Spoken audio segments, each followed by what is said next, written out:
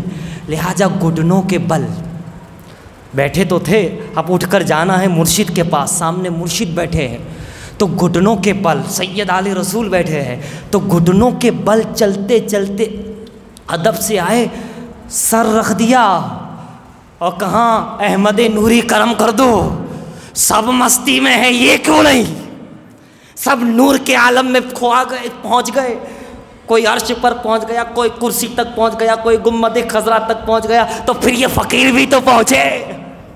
تب جب نظر ڈالی احمد نوری نے تو احمد رضا مستی میں آئے، جسم یہاں تھا، اندر کی روح کہیں اور گھوم رہی تھی، من کہیں اور تھا، دل کہیں اور تھا، اور پھر یہ شعر کہا اے رضا یہ احمد نوری کا فیض نور ہے، ہو گئی میری غزل پڑھ کر قصیدہ نور کا۔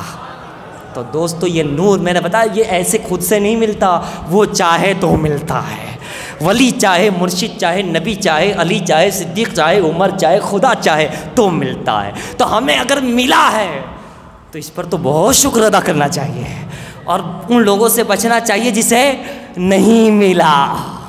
نہیں ملا ہے تو کیا کہے گا، آخری گفتگو ہے، کچھ نہیں ملتا، کچھ نہیں ملتا، کچھ نہیں ملا، ملا ہی نہیں اسے، وہ کورا ہے تو وہ تو یہی بولے گا نہیں ملا، نہیں ملا۔ اور ہم کیا کہتے ہیں، ملتا ہے، ملتا ہے، ملا ہے، ملا ہے، ملتا رہتا ہے، ملتا رہتا ہے، مانگیں گے مانگے جائیں گے، منہ مانگی پائیں گے، سرکار میں نہ لا ہے نہ حاجت اگر کی ہے نا۔ کسی کو اپنا منہ کیا دکھائے، کسی کو حالات کیوں بتائے، تم ہی سے مانگا ہے تم ہی دو گے، تمہارے در سے ہی لو لگی ہے۔